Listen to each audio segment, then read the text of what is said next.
Berlin 1929. Lotte Laserstein ist eine der begabtesten Malerinnen ihrer Generation. Gerade ist sie dabei, einem breiten Publikum bekannt zu werden, als sich die politische Lage in Deutschland zuspitzt. 1937 kann die Malerin gerade noch nach Schweden flüchten. Dort bleibt sie bis zu ihrem Tod.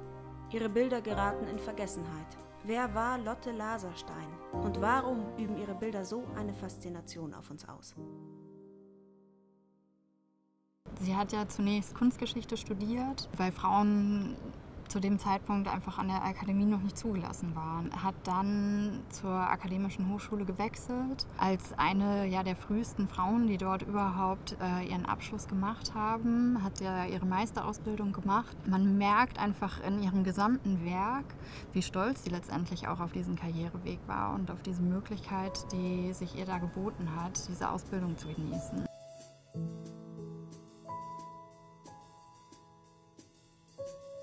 Man sieht es immer wieder in ihren Bildern, wo sie sich ganz dezidiert als Malerin darstellt, wo sie einen weißen Malerkittel trägt, wo sie sich an der Staffelei mit Pinsel und Palette darstellt und wo sie auch immer wieder die Kunstgeschichte in ihren Werken rezipiert und zeigt eigentlich, was für ein umfangreiches Wissen sie hat.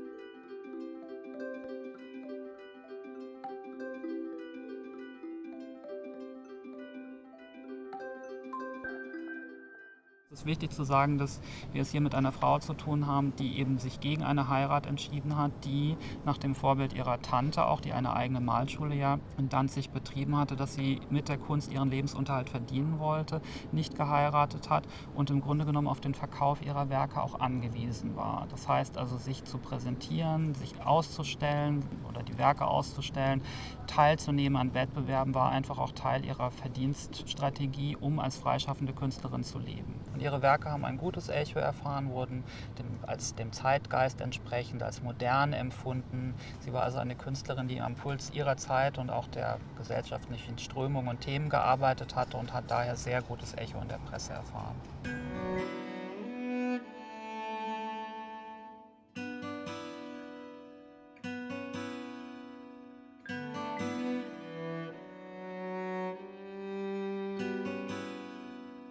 Aus Sittlichkeitsgründen waren die Frauen in den Aktzeichenklassen eigentlich oder von den Aktzeichenklassen ausgeschlossen. Im beginnenden 20. Jahrhundert lockert sich das und dann mit den Zugänglichkeiten zu den Akademien, wo es zum Curriculum gehörte, Aktmodelle zu zeichnen, hat sie natürlich auch mit den Aktzeichnungen begonnen. Und die macht sie nicht klein und verschämt, sondern es sind wirklich große Blätter, massive Körper, verspannt zwischen den Rändern der Blätter.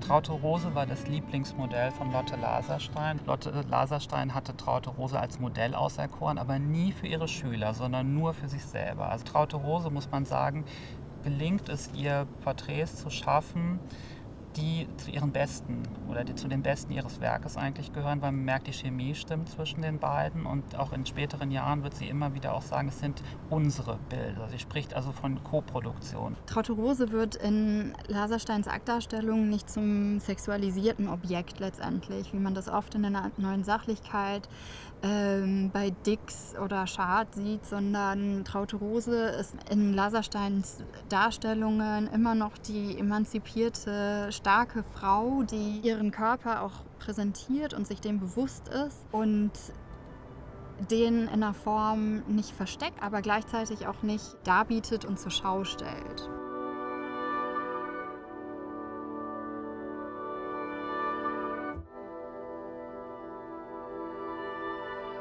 Also ich habe schon so das Gefühl, dass man bei Laserstein Personen begegnet, die über die Zeit hinweg leben. So, dass man das Gefühl hat, man könnte diesen Personen auch heute noch auf der Straße begegnen.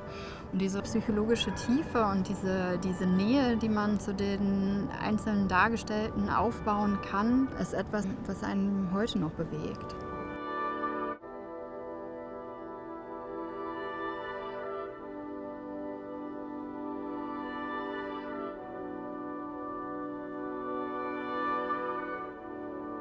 Abend über Potsdam ist Lotte Lasersteins ambitioniertestes Werk. Es zeigt eigentlich eine Situation, die sich an christlichen Abendmahlsdarstellungen orientiert, nur dass diesmal nicht Jesus in der Mitte sitzt, sondern eine Frau in einem gelben Pullover. Wenn man sich die Figuren anschaut, sie sind alle isoliert voneinander. Sie haben auch nie so nebeneinander gesessen. Lotte Laserstein hat sie zusammen montiert. Dieses getrennte Beisammensein, was man dort sehen kann, ist im Grunde genommen etwas, wo man sehr stark merken kann, wie doch das Zeitgeschehen, die Weltwirtschaftskrise, die Schwierigkeiten auch im Persönlichen, die viele dieser Menschen sicherlich hatten, die auf diesem Werk dargestellt sind, sich dort widerspiegeln. Man hat diese unglaublich melancholische Stimmung, die uns natürlich aus heutiger Sicht so erscheint, als würde der Abend irgendwie nicht nur über Potsdam dämmern, sondern einfach auch über der ganzen Gesellschaft.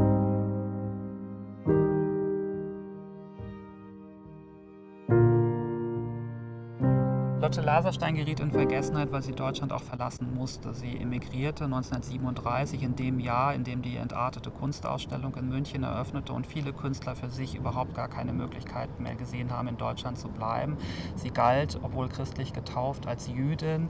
Sie verließ Deutschland, gen Schweden, wo sie einen Großteil ihrer Werke mit hinnehmen konnte. Sie hatte dort eine Einladung von der Galerie Modern für eine Ausstellung bekommen und konnte so ihre Werke ausführen und blieb in Schweden bis zum Ende ihres Lebens.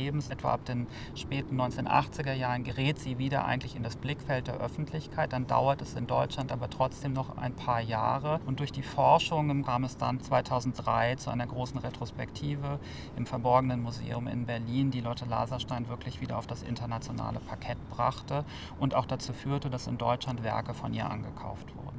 Sie ist eine Künstlerin, die bislang in deutschen Museen wenig vorhanden war und die es wert ist, jetzt wiederentdeckt zu werden und wiederentdeckt zu werden, auch in den Sammlungen der Museen und für die Sammlungen der Museen, um als Künstlerin dort in diesem Kanon auch ihrer männlichen Kollegen eine eigene Position einzunehmen.